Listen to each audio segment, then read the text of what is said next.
औज़ुबिल्लाहिमिनश्शैतानिर्रजीम बिस्मिल्लाहिर्रहमानिर्रहीम अस्सलामु अलैकुम वरहमतुल्लाहि वबरकातुहू। नाज़रीन इकराम, मैं हूँ फैसल सैयद। आप मेरा यूट्यूब चैनल देख रहे हैं। उम्मीद करता हूँ आप जहाँ भी होंगे रब तआला की पनाह में आफियत से होंगे। नाज़रीन, कोर कमांडर्स का गैर मामूली इजलास, तमाम मुकदमात जो हैं वो मिलिट्री कोर्ट्स में चलाने का ऐलान, पंजाब भर रेंजर्स के हवाले और बलूचिस्तान भी फौज के हवाले, इस पर बात करते हैं। नाज़रीन, आपको मालूम है कि हमारा मुल्क किस सियासी बहरान, मुआशी बहरान, इक़्तिसादी बहरान और सलामती का सबसे बड़ा जो इस वक्त चैलेंज है उसका सामना कर रहा है। हम इन सियासतदानों की झगड़ों, इस इक़्तिदार की जंग में अवाम जो है वो तबाह हो चुकी है। मुल्क को तबाही के दाने पर लाकर खड़ा कर दिया गया है। हमें कोई कर्ज नहीं दे रहा, हम पर कोई एतबार करने को तैयार नहीं, इसलिए कि यहाँ कोई मुस्तकिल हुकूमत नहीं है। जो हुकूमत है वो जो एक रास्ता है इक़्तिदार में आने का, उससे कोसों दूर है और उसी रास्ते को ब्लॉक करने के लिए और जिस रास्ते से आए हैं इसी को तवालत देने के हवाले से हर तरह की मुहाजराई, सियासी, फिर आइनी, अदालती, हर किसी से टक्कर लेने की ठान चुके हैं। ऐसे में कोर कमांडर्स का ये इजलास, गैर मामूली इजलास जो है, ये बड़ी ही इस वक्त जो सूरत हाल है उसके तनाज़ुर में देखा जाए तो ये बड़ा अलार्मिंग है।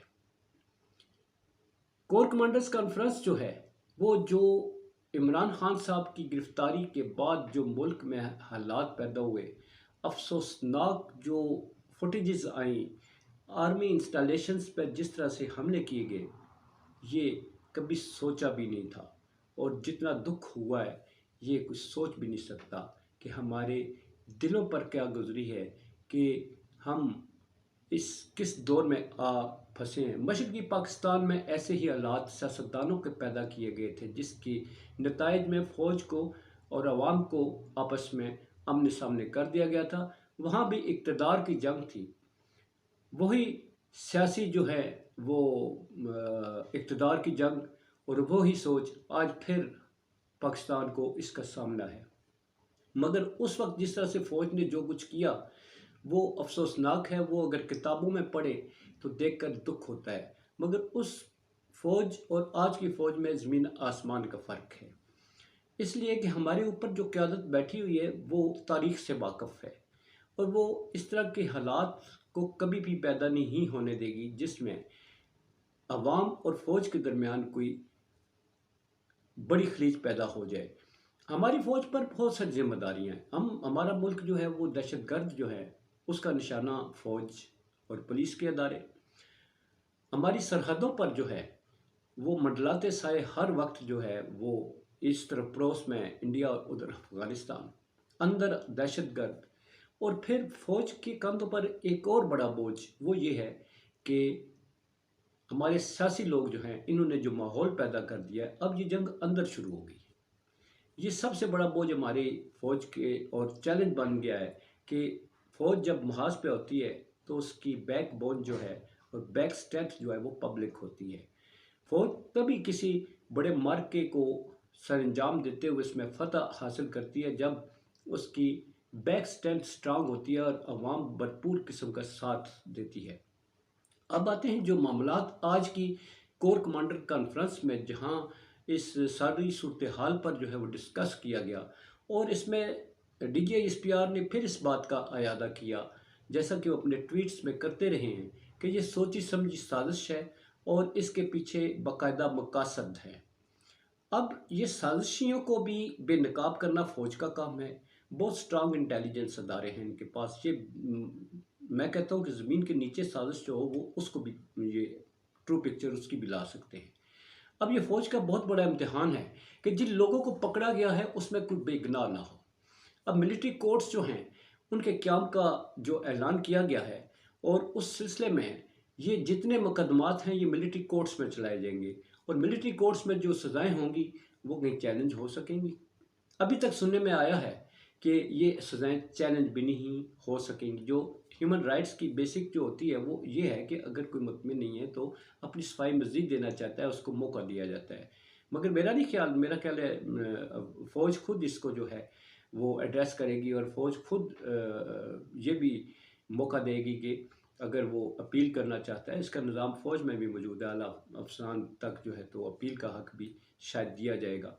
مگر بات یہ ہے کہ جن لوگوں کو اس طرح گرفتار کیا گیا، فوج کو اس معاملے میں، اور ایجنسیز ہماری انٹیلیجنس ایجنسی پوری دنیا میں مشہور ہیں، ان کو اس کی تہ تک جانا ہوگا کہ یہ حملہ آور لوگ واقعی اس سیاسی جماعت پی ٹی آئی سے تھے، یا یہ لانچڈ تھے، یا یہ اسپیشل لوگوں کو لانے والے کوئی اور لوگ تھے، یا بیرونی ایجنسیاں شامل تھیں۔ اس میں کون شامل تھا، اس کی تہ تک پہنچے بغیر کسی غیر جو اس میں متعلقہ لوگ ہیں، جو بے گناہ ہیں، جو ویسے چل رہے تھے، جلوس میں چل رہے تھے، ان کو بچانے کا اہتمام بھی ہماری پاک آرمی ضرور کرے گی۔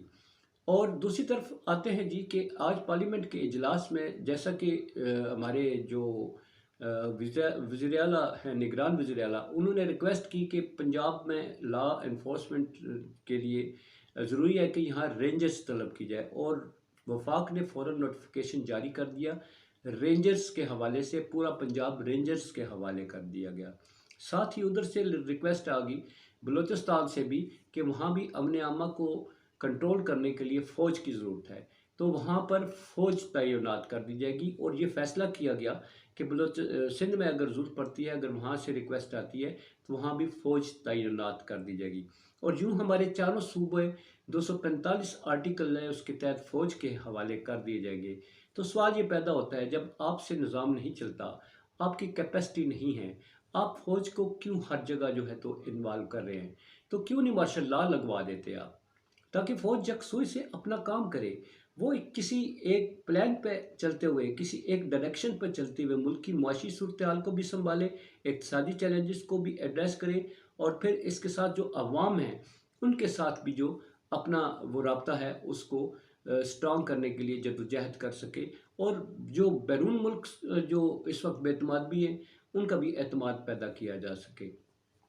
تو یوں فوج کو جگہ جگہ تعینات کرتے ہوئے جہاں فوج کے معاملات میں ایک گڑبڑ سی نظر آتی ہے کہ فوج کہاں کہاں جائے گی، سرحدوں پر فوج، دہشت گردوں کے ساتھ فوج، اور بیچ اپنے لا انفورسمنٹ کے لیے بھی فوج۔ الیکشنوں کے لیے یہ حکومت کہتی ہے کہ ہم فوج نہیں طلب کر سکتے، مگر اب فوج کو ہر جگہ طلب کر سکتے ہیں امن و امان کی صورتحال کو برقرار رکھنے کے لیے۔ بہرحال یہ ان کے فیصلے ہیں، اور اب گورنمنٹ یہاں تعیناتیاں کر کے اور رینجرز کو پنجاب کے حوالے کر کے یہ اپنا ان کا اور کیا پلان ہو سکتا ہے، اس وقت ہماری سمجھ سے بالا ہے۔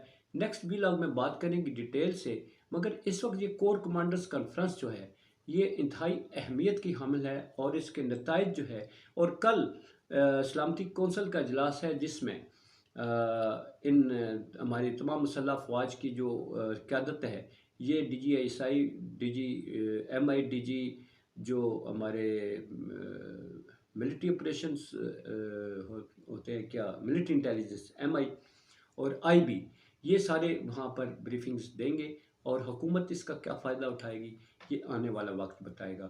اپنا بہت سارا خیال رکھیے۔ پاکستان زندہ باد، پاک افواج پائندہ باد۔